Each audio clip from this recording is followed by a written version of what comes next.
Everyone wants to fix the offense, but don't think for a moment that as much as the returns of Deontay Johnson, Pat Freiermuth, and others is a welcome thing, that they're going to do it just by appearing. Good morning to you. Good Thursday morning. I'm Dejan Kovacevic of DK Pittsburgh Sports. This is Daily Shot of Steelers. It comes your way bright and early every weekday. If you're into hockey and or baseball, I also offer daily shots of Penguins and Pirates in the same place that you found this. Kenny Pickett, Najee Harris, a bunch of offensive guys spoke after practice yesterday about the importance of doing things better. Now, that can mean the obvious execution, but they also talked openly, candidly, about doing things better from a schematic standpoint, about looking at plays that they've run that have worked, looking at plays that they've run that haven't worked, looking at things within plays that could be adjusted this way or that way.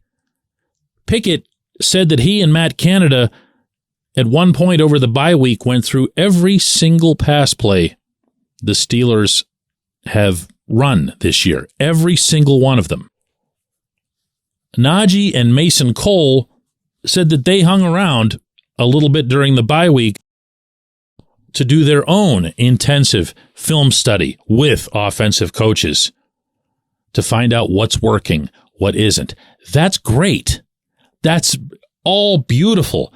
Guess what else it is? Necessary.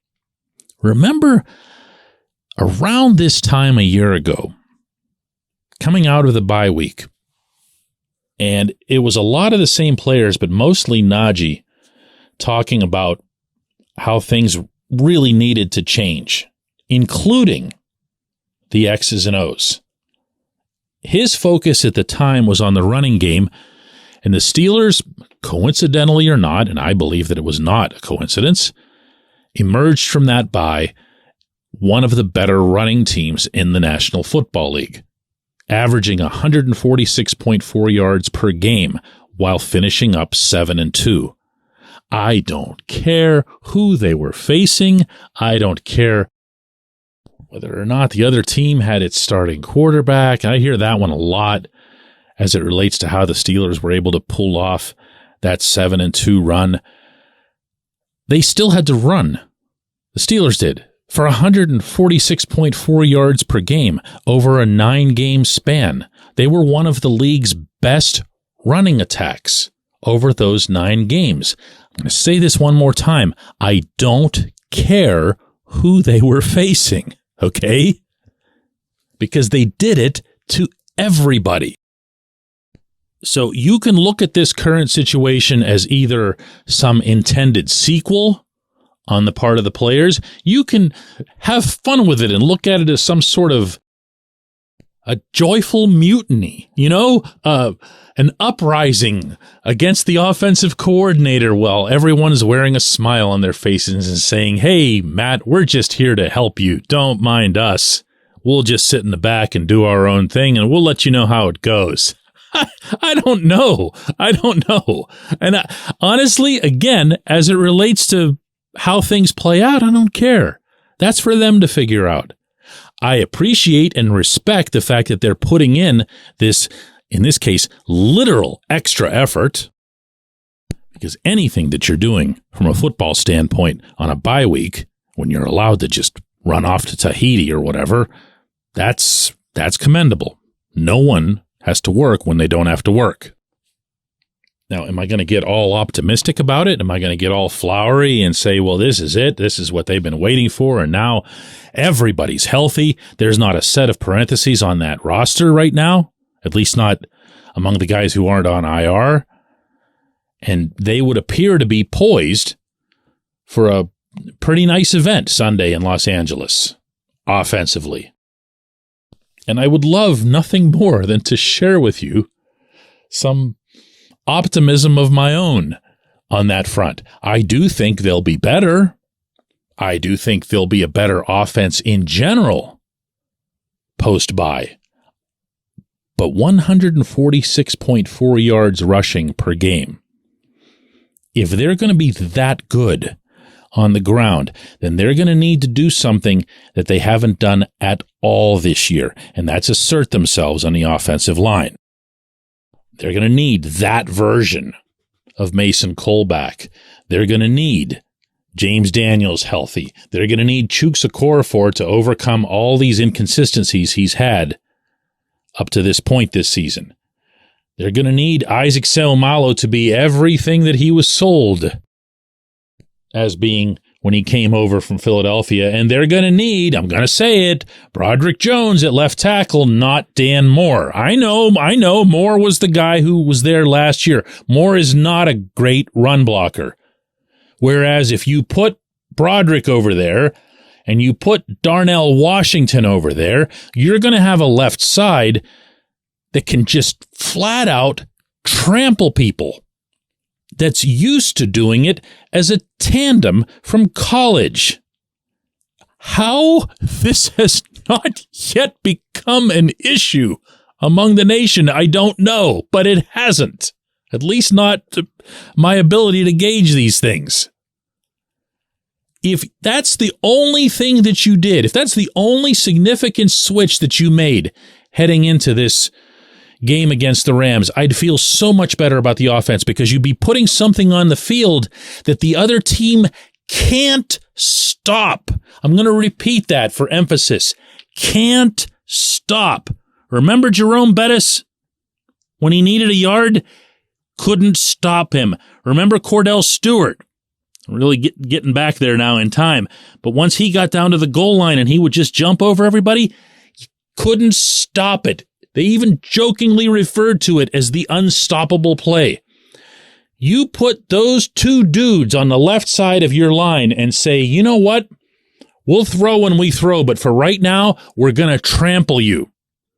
Everyone else can overcome their slumps and do whatever else is needed in the interim. And you can work out your passing quirks and your other issues and get Deontay back in the swing of things and show Pat Freiermuth that you'll actually throw to him over the middle of the field, take some shots with George and Calvin Austin, but you will run through these two monsters on your left side. That would have me stoked for Los Angeles. When we come back, J1Q. This segment of Daily Shot is brought to you by our good friends at Mike's Beer Bar. They're located on Federal Street, directly across from PNC Park. Mike has more than 500 beers on tap, including from more than 50 local breweries. Stop in and say hello. Tell Mike we sent you. Mike's Beer Bar.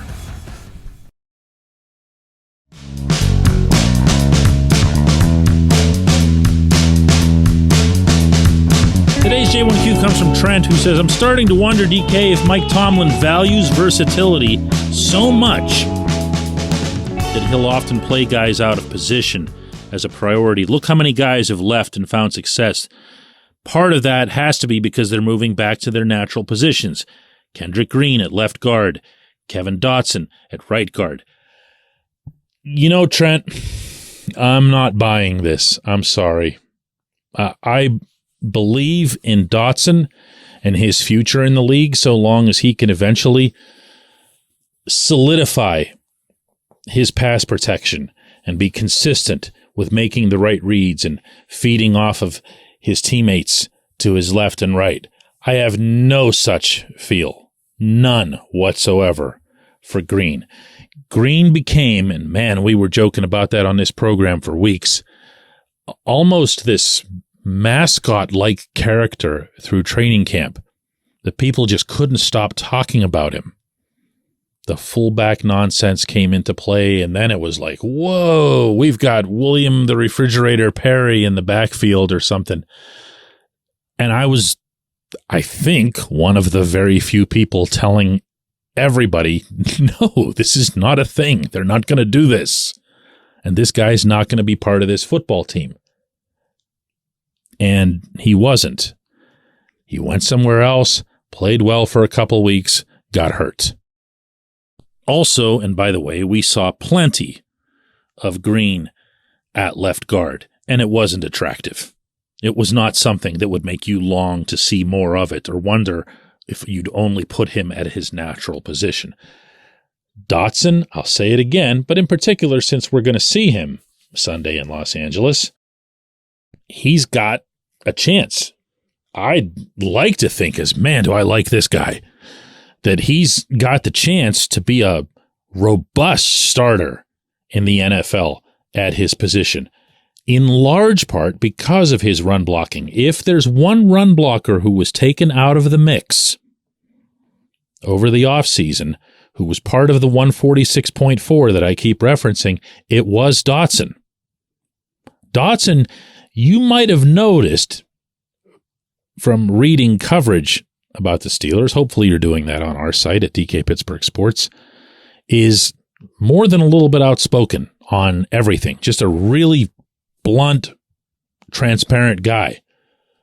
And one of the things that he told me when we first got to camp, as it related to Isaac Seumalo, because he never spoke anything negative at all about Isaac Seumalo. This is a guy that's really admired around the league. But what he did say was, what I don't understand is they said that they wanted us to run the football again, like we did in the last 9 games. So then what do? They replace me. Which would make sense if they had told Dotson that he was part of the reason they weren't as good at running as they wanted to be, or something to that effect. But instead, they told him that their major issue with him was the penalties, and he acknowledged that. He did take too many penalties. Nobody can dispute that. But if you wanted to run the ball, if that was your number one thing, no. If that's the thing that's coming from your owner, and then you go and replace one of your better run blockers, it's kind of, I could see where he would have been disillusioned, and he was. I appreciate the question. I appreciate everyone listening to Daily Shot of Steelers. We're going to do another one of these tomorrow, and then it's all the way out west again.